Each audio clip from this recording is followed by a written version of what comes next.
ఇక్కడ వాక్యమును మనం చదువుకున్నట్లయితే 9వ వచనంలో దేవుని ప్రేమించు వారికి అనగా దేవుని ప్రేమిస్తారు అంటే దేవుడు ఎవరు ప్రేమిస్తున్నారండి? దేవుణ్ణి. మనము దేవుని ప్రేమిస్తున్నామా? దేవుడు మనల్ని ప్రేమిస్తున్నాడా? ఈ ఉదయకాలంలో మిమ్మల్ని నేను అడుగుతున్నాను, దేవుడు ప్రేమించిన తరువాత మనము తిరిగి దేవుని ప్రేమిస్తున్నామా, లేదంటే మనము ప్రేమించిన తరువాత దేవుడు తిరిగి మనల్ని ప్రేమిస్తున్నాడా? దేవుడు మొదటగా ప్రేమిస్తున్నాడా, లేకపోతే మనం దేవుడు ప్రేమిస్తున్నామా? దేవుడే మొదటగా మనల్ని ప్రేమిస్తున్నాడు, తర్వాత మనం తిరిగి ప్రేమిస్తున్నాము. చూడండి దేవుని యొక్క వాక్యంలో ఏమనుందో. 1వ యోహాను 4వ అధ్యాయము 19వ వచనం. 1వ యోహాను ప్రకటన గ్రంథంకు ముందు ఉంటుంది. 1వ యోహాను 4వ అధ్యాయము 19వ వచనం. చూసారా? ఆయనే మొదట మనలను ప్రేమించను కనుక మనము ప్రేమించుచున్నాము. అంటే దేవుడే మొదట మనల్ని ప్రేమించాడు. మనల్ని ప్రేమిస్తే తిరిగి మళ్ళీ మనం దేవుని ప్రేమించాలి కూడా. ఎందుకంటే ఆయన ప్రేమించాడు. ఆయన ప్రేమ ఎంతో పరిపూర్ణమైనది, ఆయన ప్రేమ ఎంతో పరిశుద్ధమైనది. ఆయన మానవాళిని సృజించిన తర్వాత మానవాళి కోసం ఆయన కుమారుడిని యేసుక్రీస్తు వారిని ఈ లోకానికి పంపించాడు. అంత గొప్ప ప్రేమ చూపించాడు తండ్రి అయిన దేవుడు.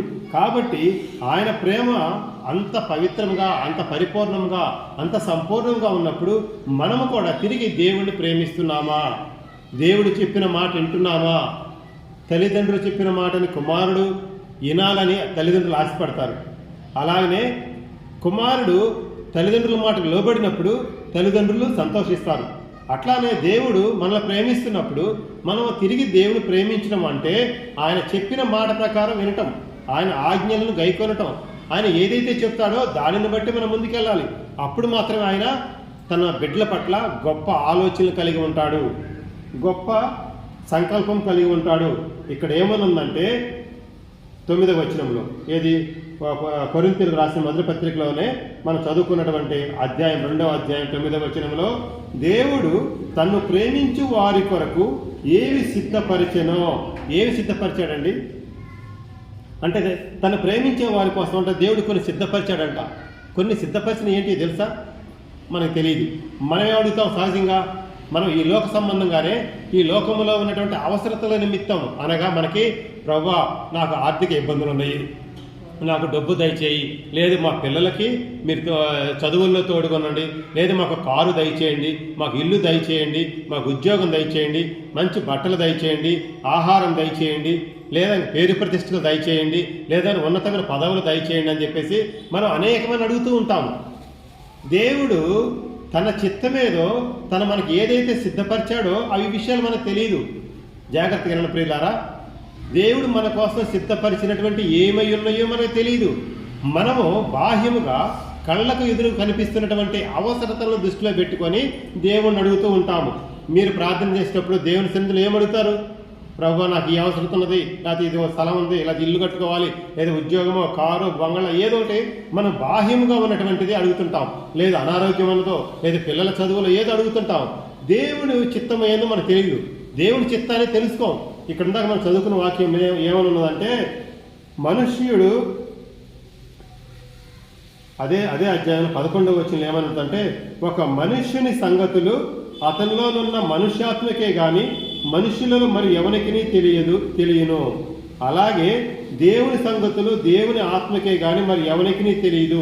అంటే మనము దేవుని ఆత్మను కలిగి ఉంటే దేవుడి యొక్క సంగతులు, దేవుని యొక్క చిత్తము, దేవుడు మన కొరకు ఏమైతే సిద్ధపరిచి ఉంచాడో, దేవుడు మనల్ని ఏమి చేయమంటున్నాడో మనకు తెలిసిద్ది ప్రియులారా.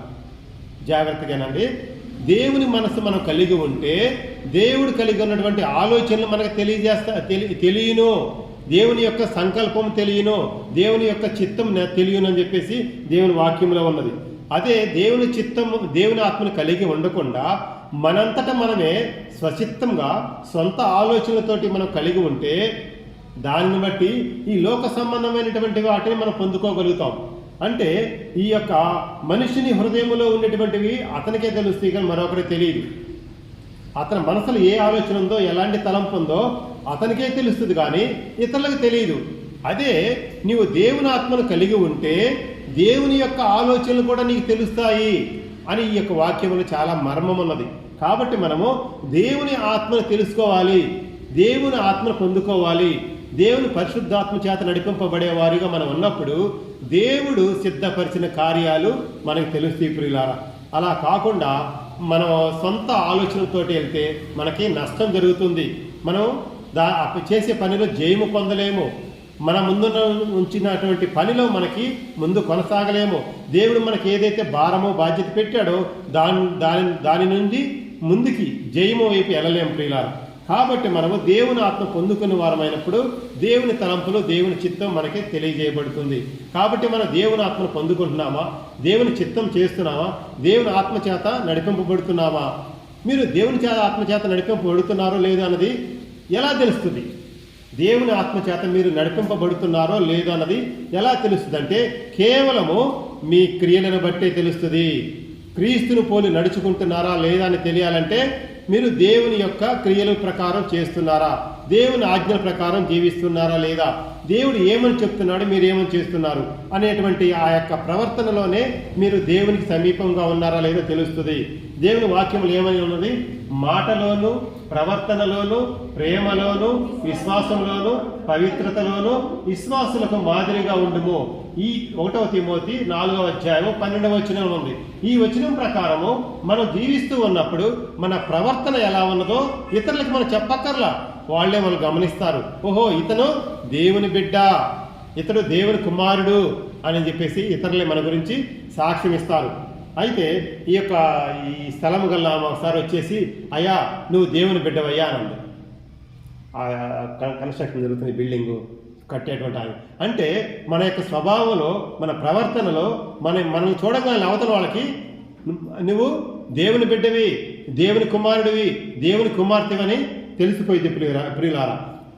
అలాగే ఇక్కడ ఒక సేనాను దయ్యం పట్టినటువంటి ఒక వ్యక్తి ఉన్నాడు. 2000 దయ్యాలు పట్టిన సేనాను వ్యక్తి దయ్యములు బట్టి ఉంటే యేసుప్రభు వారు ఆ దయ్యాలు పట్టిన వ్యక్తి దగ్గరికి వెళ్ళినప్పుడు ఆ యొక్క దయ్యాలు పట్టినటువంటి ఆ వ్యక్తిలో నుంచి ఆ 2000 దయ్యాలు ఏమంటున్నాయి యేసుప్రభు వారిని? సర్వోన్నతుడైన దేవుని కుమారుడా, మాతో నీకేమి పని అంటుంది. సర్వోన్నతుడైన దేవుని కుమారుడా, నీకు మాతో ఏమి పని అని దయ్యాలు యేసుప్రభు వారితో అంటున్నాయి. అంటే మనం ఏ స్థితిలో ఉన్నామో మన యొక్క ప్రవర్తన కానీ, మన జీవితం కానీ ఇతరులకి నువ్వు చెప్పక్కర్లా, వాళ్ళకే తెలిసిపోతుంది. ఎందుకని? అది దేవుని యొక్క క్రియారూపంగా నీ యొక్క జీవితంలో, నీ ప్రవర్తనలో, నీ నడవడిలో ఇతరులకు తెలిసిపోతూ ఉంటుంది. కాబట్టి నువ్వు దేవుని ఆత్మని కలిగి ఉన్నావా లేదా అన్నది తెలిసిపోయింది ప్రియులారా. మనం దేవుని ఆత్మని కలిగి ఉంటే దేవుడు సిద్ధపరిచినటువంటి వాటిని మనం పొందుకుంటాము. దేవుడు ఏమి సిద్ధపరిచాడు? ఇక్కడ దేవుడు చాలా సిద్ధపరిచాడు. ఆయన కృపావరాలు ఉన్నాయి, ఆయన యొక్క దీవెనలు ఉన్నాయి, ఆశీర్వాదాలు ఉన్నాయి, వాగ్దానములు ఉన్నాయి, ఎన్నో మేలులు దేవుడు మన కోసం సిద్ధపరిచాడు. అయితే ఆ ఆత్మీయ సంబంధమైనటువంటి వాటిని మనం పొందుకోవాలన్నటువంటి ఆలోచన కంటే ఈ లోక సంబంధమైనటువంటి వాటిని, తాత్కాలికమైన వాటివి, స్వస్థత పొందుకోవటం తాత్కాలికమే, ఈ యొక్క డబ్బు సంపాదించుకోవడం తాత్కాలికమే, ఉద్యోగం సంపాదించుకోవడం తాత్కాలికమే, పేరు ప్రతిష్టలు సంపాదించుకోవడం తాత్కాలికమే, ఈ లోకం అందరి చేత గౌరవింపబడటం తాత్కాలికమే. అన్నిటికంటే ముఖ్యమైనది ఏది? దేవుని యొక్క రక్షణను సంపాదించుకోవడం మంచిది. దేవుని యొక్క రక్షణ అంటే ఏంది? నువ్వు దేవుని సన్నిధిలో దేవుని యొక్క బిడ్డగా, కుమారుడుగా, కుమార్తెగా నువ్వు మారి నీ పాపాలు ఒప్పుకొని నువ్వు రక్షింపబడి బాప్తిసం తీసుకొని దేవుని కుమారుడుగా, కుమార్తెగా జీవించటం అనేది దేవుడిచ్చిన రక్షణ. ఆ రక్షణ సంపాదించుకోవటం అనేది అన్నిటికంటే ముఖ్యమైనది, ప్రాముఖ్యమైనది. అలాంటి రక్షణను నువ్వు సంపాదించుకుంటే నీవు ధన్యుడవు. ఈ భూమి మీద నీవు ధన్యుడవు. నిన్ను మించిన వారు ఎవరో లేరు. అంటే ఈ లోక సంబంధంగా అనేక మంది అనేక రకాలమైనటువంటి గొప్పవారు ఉండొచ్చు, కానీ దేవుని రక్షణ, దేవుని యొక్క మారు మనసు సంపాదించుకున్న మనము ధన్యులము. దేవుడు ఆశపడుతున్నది కూడా అదేను. అంతటను అందరూ మారు మనసు పొందాలి. ఏ ఒక్క ఆత్మ నశించి నరకానికి పోవటం నాకు ఇష్టం లేదని చెప్పేసి దేవుడు మనల్ని ఎంతగానో ప్రేమించి మన కోసం దేవుడు కొన్ని సిద్ధపరిచి ఆయన విలువైనటువంటి కుమారుడిని ఈ లోకానికి పంపించినప్పుడు ఆ యొక్క కుమారుడు ఎందుకు వచ్చాడు అనేటువంటి ఆ యొక్క జ్ఞానము, ఆ యొక్క ఆయన వెలుగు అనేక మంది తెలుసుకోలేక ఈ లోకములోని చీకటిలోని అంధకారంలో ఉంటున్నారు, కానీ యేసు ప్రభువును గుర్తించలేకపోతున్నారు. యేసు ప్రభువే నిజమైన దేవుడిని తెలుసుకోలేకపోతున్నారు. దేవుని యొక్క వాక్య సత్యాన్ని గ్రహించలేకపోతున్నారు. వారు కలిగి ఉన్నదే గొప్ప అనుకుంటున్నారు. సిలువను గురించిన వార్త ఆ నశించుచున్న వారికి ఎలా ఉంది? వెర్రితనంగా ఉన్నది. కాబట్టి దేవుని తెలుసుకున్నటువంటి మనము చాలా ధన్యులము. యెహోవా తమకు దేవుడు కాగా జనులు ధన్యులు, యెహోవా ఉత్తముడని రుచి చూచి తెలుసుకున్నాడని చెప్పేసి దేవుని వాక్యంలో ఉంది. దేవుని యొక్క వాక్యము ప్రపంచవ్యాప్తంగా అన్ని దేశాలలో నలుమూలల ప్రకటింపబడుతుంది. సిలువ వేయబడిన యేసుక్రీస్తు ప్రభు వారిని ప్రకటిస్తూ ఉన్నారు, సువార్తను ప్రకటిస్తూ ఉన్నారు. అనేక మంది అన్యులు, హైందవులు, అనేక మంది క్రైస్తవులు దేవుని సన్నిధికి వస్తున్నారు, యేసు ప్రభుని స్తుతిస్తున్నారు, రక్షణ సంపాదించుకుంటున్నారు, దేవుని వెంబడిస్తూ ఉన్నారు. అయితే కొంతమంది దేవుడిని త్రోసివేసి వారు కలిగి ఉన్నటువంటి ఆ చీకటిలోనే, ఆ పాపంలోనే, అంధకారంలోనే నశించి నరకానికి పోతూ ఉన్నారు. ప్రియులారా, మనకి తెలుస్తుంది రెండు మార్గాలు. జీవ మార్గము నరకమునకు పోయేటువంటిది. జీవ మార్గము ఇరుకుగా ఉంటుంది, నరకానికి పోయేటువంటి మార్గం విశాలంగా ఉంటుంది.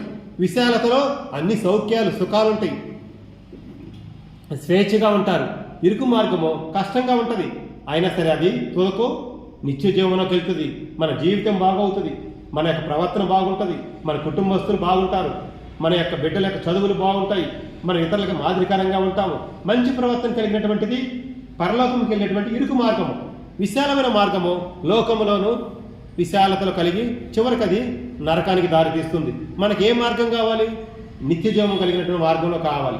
ఇక్కడ దేవుని వాక్యంలో ఏమన్నదంటే 9వ వచనంలో, ఏవి సిద్ధపరిచినో అవి కంటికి కనబడలేదు, చెవికి వినబడలేదు, మనుష్య హృదయంలో గోచరం కాలేదు. ప్రియులారా, కాబట్టి మన దేవుని ఆత్మచేత నడిపింపబడుతూ ఉంటే దేవుని యొక్క ఆత్మీయ కార్యాలు మనకి తెలియజేయబడతాయి. అలా కాకుండా మనము దేవుని ఆత్మ కాకుండా సొంతగా ఆలోచన కలిగి ఉంటే దేవుని మేలులు మన పట్ల జరగవు, దేవుని కార్యాలు మనం గుర్తించలేము, దేవుని నడిపింప కాదా కూడా మనకి గ్రహింపు రాదు. అది దేవుని చేత నడిపింపబడుతూ ఉంటే దేవుని వాక్యము వెలుగు కలిగినది, శక్తి కలిగినది. ఇదే మార్గము, ఇదే సరళమైన మార్గము, దీనిలో నడువు, నీకు విజయం వస్తుంది అని చెప్పేసి దేవుని ఆత్మ నిన్ను ప్రేరేపిస్తూ ఉంటుంది. కాబట్టి దేవుని వదులుకోలేదు, దేవుని కలిగి జీవించాలని ఇష్టపడ్డారు. కాబట్టి ఆయన చిత్తంలో ఆయనకు నచ్చిన వారి ద్వారా దేవుడు తన కార్యాలు జరిగించుకుంటాడు.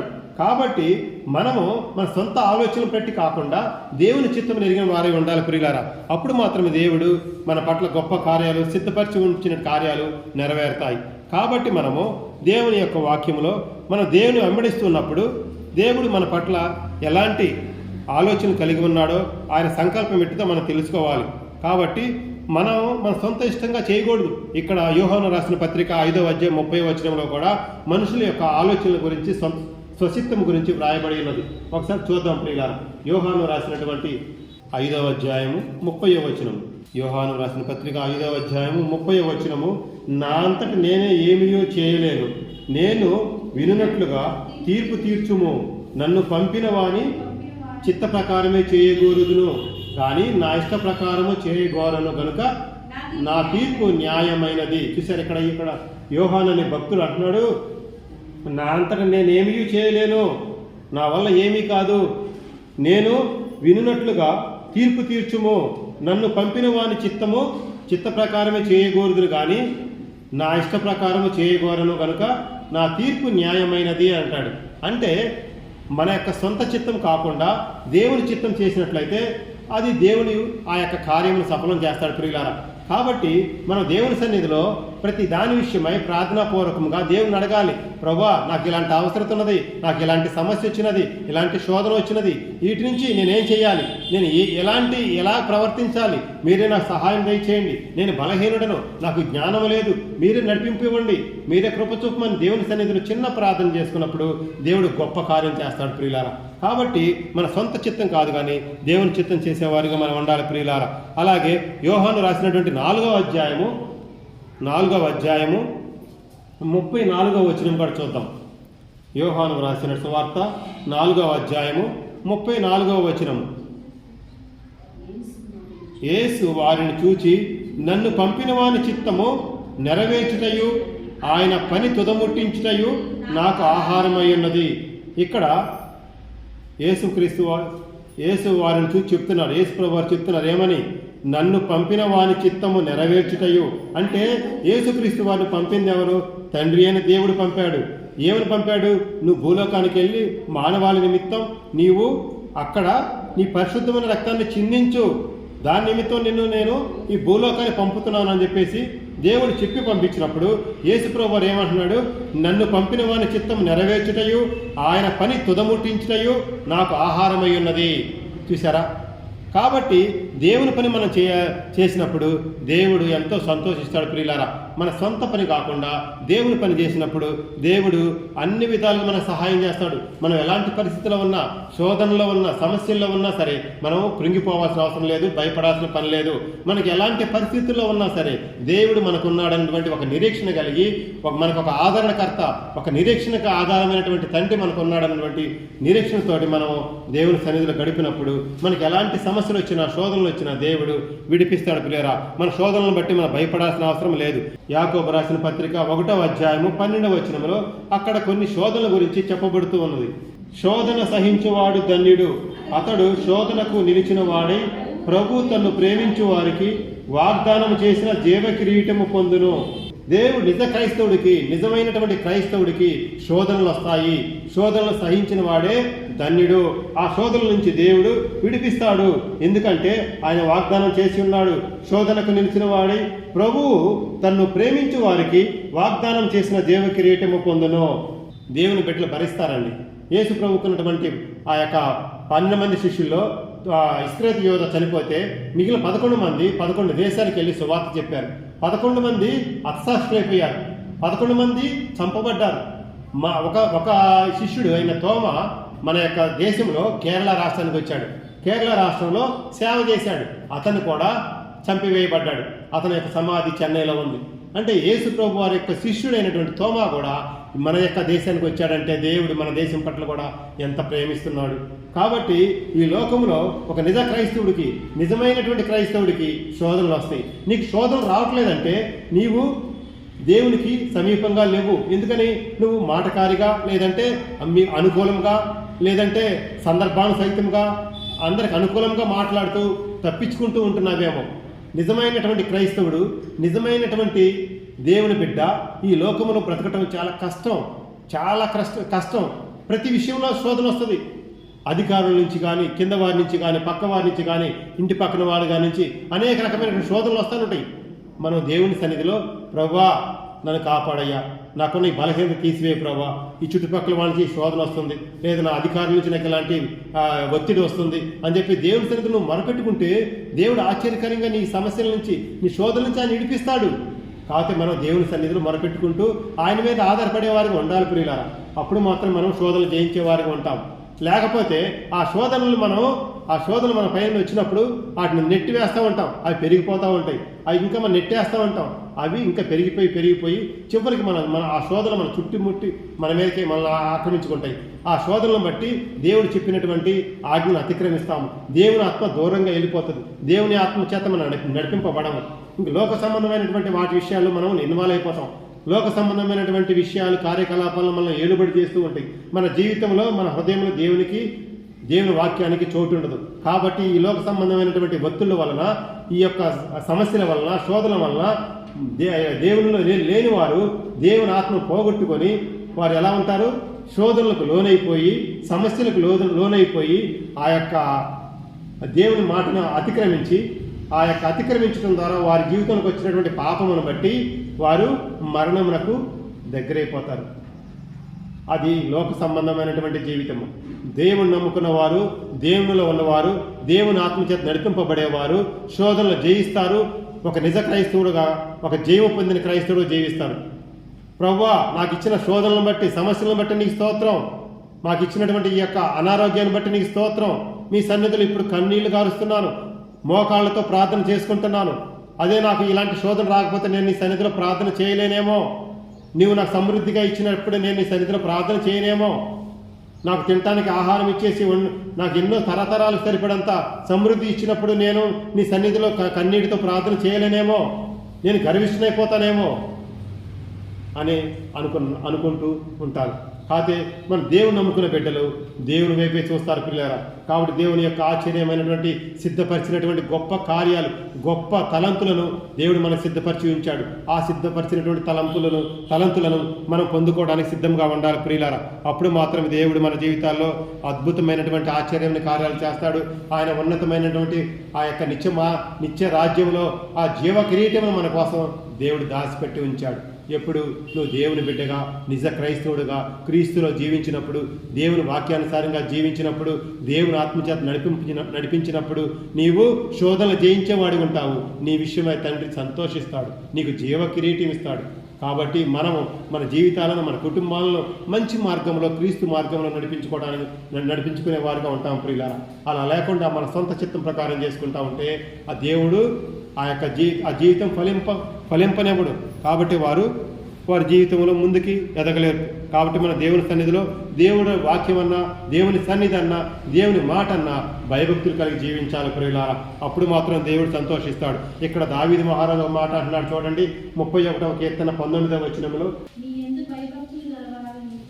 నీ యందు భయభక్తులు కలవారి నిమిత్తము నీవు దాచి ఉంచిన మేలు ఎంతో గొప్పది. చూసారా, దావీదు మహారాజు మాట అంటున్నాడు, నీ యందు భయభక్తులు కలవారి నిమిత్తము నీవు దాచి ఉంచిన మేలు ఎంతో గొప్పది. ప్రియులారా, మన దేవుని యందు భయభక్తులు కలిగి ఉంటున్నావా? నరుల ఎదుట నిన్ను ఆశ్రయించు వారి నిమిత్తము నీవు సిద్ధపరిచిన మేలు ఎంతో గొప్పది. చూసారా, దేవుడు మనకి ఉన్నతమైనటువంటి గొప్పవి సిద్ధపరిచి రెడీగా ఉంటే మనం అడగము, వాటి గురించి ఆలోచన రాదు. ఈ చిన్నవి అడుగుతుంటాం, తాత్కాలికమైన అడుగుతుంటాం, లోక సంబంధమైన అడుగుతుంటాం, శరీర సంబంధమైన అడుగుతుంటాం. అరే బాబు, నేను నీకు గొప్ప సిద్ధపరిచాను రా, ఇస్తాను అంటే నాకు అవి కాదు, నాకు ఇవే కావాలని చెప్పేసి లోక సంబంధమైనవి, క్షయమైనటువంటివి. క్షయం అంటే తాత్కాలికమైనటువంటివి, అంటే అంతలో కనపడి అంతలో మాయమైపోయేటువంటి క్షయమైనటువంటివి అడుగుతూ ఉంటాము. దేవుడు గొప్ప తలంతులు సిద్ధపరిచాడు. ఉన్నతమైనటువంటి ఆశీర్వాదాలు, వాగ్దానాలు, ఆయన తలంతులు మన కోసం సిద్ధపరిస్తే మనము వాటిని గురించి ఆలోచించట్లేదు. నా బిడ్డ డాక్టర్ అవ్వాలి, ఇంజనీర్ అవ్వాలి, ఉద్యోగం సంపాదించుకోవాలి, కారు, బిల్డింగ్స్, అన్ని పేరు ప్రతిష్టలు, హోదా ఉండాలి అని అనుకుంటాం. నా బిడ్డ నాకు నువ్వు ఇచ్చావు ప్రభువా, నా బిడ్డను నీ సువార్త నిమిత్తం వాడాలి, నీ సేవలో, నీ పరిచర్యలో నా బిడ్డ వాడబడాలి అని అనుకునే తల్లిదండ్రులు చాలా తక్కువ మంది ఉన్నారు. అదే హన్నా అయితే సమూయేలు గురించి చెప్తుంది, అయ్యా నాకు పిల్లలు లేరు, నువ్వు నాకు ఒక్క కుమారుణ్ణి ఇస్తే ఆ కుమారుణ్ణి నీ కొరకు పెంచుతాను, అతను పాలు విడిచినప్పుడు అతను తీసుకొచ్చేసి నీ మందిరంలో విడిచిపెడతానంటుంది హన్నా. మనం మన బిడ్డల విషయమై అలాంటి భారం కలిగి ఉన్నామా? మనకు ఎప్పుడు లోక సంబంధంగానే ఆలోచిస్తూ ఉన్నాం. కానీ దేవుడు ఏమంటున్నాడంటే, మీ కొరకు నేను ఉన్నతమైన వాటిని నేను సిద్ధపరిచి ఉంచాను. తన యందు భయభక్తులు కలవారి నిమిత్తం ఆయన గొప్ప ఉన్నతమైన వాటిని సిద్ధపరిచి ఉంచాడంట. 19వ వచనం, నీ యందు భయభక్తులు కలవారి నిమిత్తం నీవు దాచి ఉంచిన మేలు ఎంతో గొప్పది. నరుల ఎదుట నిన్ను ఆశ్రయించు వారి నిమిత్తము నీవు సిద్ధపరిచిన మేలు ఎంతో గొప్పది అంటున్నాడు. ప్రియులారా, మనం ఎలా ఉంటున్నాం? దేవుని పట్ల భయభక్తులు కలిగి ఉంటున్నామా? దేవుని మాటకు లోబడుతున్నామా? దేవుడు మనల్ని ఎంత ప్రేమిస్తున్నాడు, మనల్ని ఎంత కాపాడుతున్నాడు. ఎంత భయంకరమైన దినాల్లో ఉంటున్నాం. మన ఇంటిలో నుంచి బయటికి వెళితే మళ్ళీ తిరిగి ఇంట్లోకి వచ్చేదాకా చెప్పలేము. భయాందోళన పరిస్థితుల్లో ఉంటున్నాం, దుర్దినాల్లో ఉంటున్నాం, రాకడ దినాల్లో ఉంటున్నాం. ఆల్రెడీ దేశం మీద దేశము యుద్ధాలు జరుగుతూ ఉన్నట్టు అలాంటి భయంకరమైన పరిస్థితుల్లో ఉంటుండగా దేవుని కాపుదల లేకపోతే కష్టం ప్రియులారా. దేవుని ఆత్మచేత నడిపింపబడకపోతే కష్టము. దేవుని యొక్క సన్నిధి మనకు తోడుగా ఉండాలి. దేవుని యొక్క కంచె మన చుట్టూ ఉన్నప్పుడు మాత్రమే మనము క్షేమంగా ఉంటాము. కాబట్టి దేవుడు మనల్ని ప్రేమించి ఆయన గొప్ప ఉద్దేశాలు సిద్ధపరిచి ఉంచాడు. మనల్ని ఎంతగానో ప్రేమిస్తున్నాడు. యోహాను సువార్త 3:16 వచనంలో ఏమనుంటది? కాగా దేవుడు లోకమును ఎంతో ప్రేమించెను, కాగా అతని అద్వితీయ కుమారుడిగా పుట్టిన వాని యందు విశ్వాసముంచు ప్రతి వాడును నశింపక నిత్యజీవము పొందినట్లు ఆయనను అనుగ్రహించనుంటది. అంటే యేసు ప్రభువు వారిని మనకు అనుగ్రహించాడంట తండ్రి. ఆయన చూడండి ఎంత ప్రేమ కలిగిన దేవుడు. ఆయనంట లోకాన్ని ఎంతో ప్రేమించాడంట. అంటే లోకం అంటే ఎవరు? మనందరం కదా, మీరు నేను అందరం, మనందరిని ఆయన ప్రేమించాడంట. అంత గొప్ప దేవుడు మనల్ని ప్రేమించి తన ప్రియకుమారుడని యేసుక్రీస్తు వారిని లోకమునికి పంపించినప్పుడు ఆయన యందు ఎవరైతే విశ్వాసం ఉంచుతారో వారు రక్షింపబడుదురు, వారు మాత్రమే నిత్య జీవం పొందుకుంటారని దేవుని యొక్క వాక్యంలో వ్రాయబడి ఉన్నది ప్రియులారా.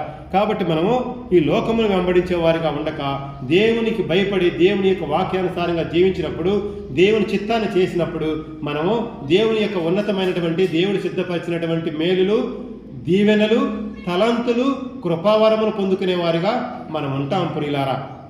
చివరిగా చూద్దాం యాకోబు రాసిన పత్రిక 2వ అధ్యాయము 5వ వచనంలో దేవుడు మనతోటి ఒక వాగ్దానం చేస్తున్నాడు. చూడండి. నా ప్రియ సహోదరులారా ఆలకించుడి, ఈ లోక విషయములో దరిద్రులైన వారిని విశ్వాసమందు భాగ్యవంతులుగాను తన్ను ప్రేమించు వారికి తాను వాగ్దానం చేసిన రాజ్యమునకు వారసులుగాను ఉండుటకు దేవుడు ఏర్పరచుకొనలేదా? చూసారా, ఎంత బాగుంది ఈ వాక్యం, ఎంత అమృతం లాగుందో. దేవుడు మనల్ని ఎంతగా ప్రేమిస్తున్నాడో చూడండి. మనమంట దరిద్రులు అంట. ఈ లోకంలో మన దరిద్ర స్థితిలో ఉన్నటువంటి మనలను ఆయన ప్రేమిస్తున్నాడు.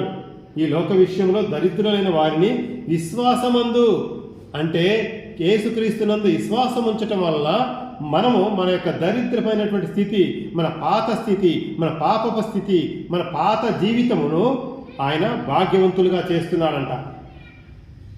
దరిద్రులైన వారిని విశ్వాసమందు భాగ్యవంతులుగాను, ఇంకా తన్ను ప్రేమించే వారికి తన వాగ్దానము చేసిన రాజ్యమును. చూసారా, తన్ను ప్రేమించే వారికి. చూడండి ప్రియులారా, తన్ను ప్రేమించే వారికి అంటే మనం చెప్పుకున్న వాక్యం అదే కదా. తన్ను ప్రేమించే వారికి ఆయన సిద్ధపరిచి ఉంచినటువంటి మేలులు కంటి కనపడవు, చెవి కనపడవు, హృదయ గోచరం కావని చెప్పుకున్నాం కదా. ఆయన సిద్ధపరిచినటువంటి మేలు ఎంత గొప్పదో చూడండి. మన కోసం ఆయన పరలోకాన్ని సిద్ధపరిచాడంట. ఈ లోకంలో మనం ఏమి కలిగి ఉన్నా సరే దాంతో సరికాదు కదా, ఆ పరలోకానికి సాటి రాదు కదా. ఈ లోకంలో మనం ఎన్ని ఏర్పాటు చేసుకున్నా సరే ఆ పరలోక భాగ్యం మనకి దేవుడు సిద్ధపరిచాడంట. దానితో సమానమైనది ఉన్నదా ఈ లోకంలో? లేదు. దేవుడంట తన్ను ప్రేమించే వారికి తాను వాగ్దానం చేసిన రాజ్యమును, అంటే పరలోక రాజ్యమును సిద్ధపరిచించాడంటండి. ఎవరికండి? ఆయనను ప్రేమించిన వారికి. మనం దేవుని ప్రేమిస్తున్నామా? మనం దేవుని ప్రేమిస్తుంటే ఆయన మన కోసం సిద్ధపరిచినటువంటి ఆ యొక్క మహిమగల రాజ్యమును పొందుకునే వారిగా ఉండాలి. అది దేవుని చిత్తము, దేవుని యొక్క సంకల్పము. అలా కాకుండా ఆ చచ్చిపోయినాక ఎవరు చూస్తున్నారులే, చనిపోయిన తర్వాత ఆత్మ నరకానికి పోతుందో పరలోకానికి పోతుందో నాకు తెలియదు, ఈ లోకంలో నేను బ్రతికున్నప్పుడే నేను సంతోషంగా ఉంటాను, అన్నీ అనుభవిస్తాను, అన్నీ సుఖపడతాను.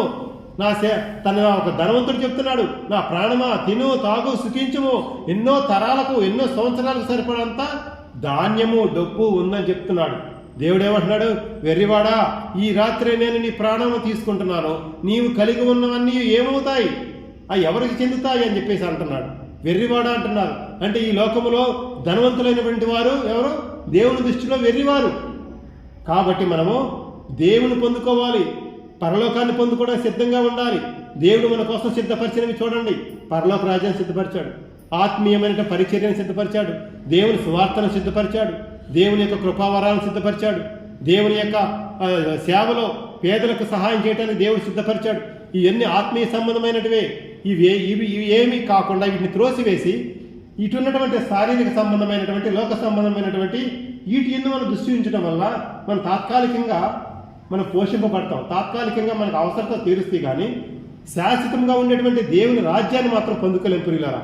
కాబట్టి మనము దేవుని ప్రేమించిన వారమైతే దేవుడు మన కొరకు సిద్ధపరిచినటువంటి ఆత్మీయమైనటువంటి పరలోక రాజ్యమును, ఆత్మీయమైనటువంటి పరిచర్యను, సువార్త విషయంలోను, సేవ విషయంలోను, ఆత్మీయంగా ఇతరులకు క్రీస్తుని చూపించే విషయంలోను, దేవుని యొక్క మందిర పని విషయంలోనూ మనము ప్రయాసపడినప్పుడు దేవుడు మన విషయం ఎంతో సంతోషిస్తాడు ప్రియులారా. ప్రేమించు వారికి తాను వాగ్దానం చేసిన రాజ్యమునకు వారసులుగాను. చూసారా, పరలోక రాజ్యానికి మన వారసులు అంట. వారసులు అనే వాళ్ళు ఎక్కడ పడతారు ఆ పదము? తల్లిదండ్రులకి కుమారులు వారసులు. కుమారులకి అంటే తల్లిదండ్రులకి కుమారులు ఎలాగో వారసులో, ఆత్మీయంగా మనము దేవునికి వారసులుగా ఉండుటకు దేవుడు ఏర్పాటు చేసుకున్నాడంట మనల్ని. చూసారా ఎంత గొప్ప భాగ్యం! ఆయన సిద్ధపరిచినటువంటి అవి అవి నీకు దేవుని యొక్క సేవలోనే నీ కుటుంబాన్ని కట్టుకుంటావు. నీవు నీ బిడ్డలు కూడా దేవునిలో ఉంటారు, దేవుని కాపుదల్లో ఉంటారు. వారు ఉన్నతమైన స్థితిలో ఉంటాడు. దేవుడు ఎవరిని త్రోసివేయడు. తన బిడ్డలైన వారిని తలగా ఉంచుతాడు కానీ తోకగా ఉంచడు. కాబట్టి దేవుడు మనల్ని ఆశీర్వదిస్తాడు, మన బిడ్డల్ని తలగా ఉంచేటట్టుగా చేస్తాడు. దేవుడు మాట్లాడుతూ ఉన్నాడు. ఆయన సిద్ధపరిచినటువంటి గొప్ప మేలులున్నవి వాటిని పొందుకోవాలి. ఆ నిత్య రాజ్యము పొందుకోవాలి. ఆయన యొక్క నిత్య రాజ్యములు మనం వారసులుగా ఉండాలి. ఆయన పరిచర్యలో ఉండాలి. అనేక మందికి క్రీస్తును చూపించే వారిగా ఉండాలి. క్రీస్తు స్వారూప్యంలో బతకాలి. క్రీస్తు గుణగణాలను కలిగి జీవించాలి. మంచి సత్ప్రవర్తన కలిగి ఉండాలి. మాటలలోను, ప్రవర్తనలోను, ప్రేమలోను, విశ్వాసంలోను, పవిత్రతలోను విశ్వాసానికి మాదిరిగా ఉన్నప్పుడు నీ విషయమై దేవుడు ఎంతో సంతోషిస్తాడు. అలాంటి జీవితాన్ని మనం కలిగి ఉన్నావా లేదా పరీక్షించుకుందాం, ప్రార్థన చేసుకుందాం.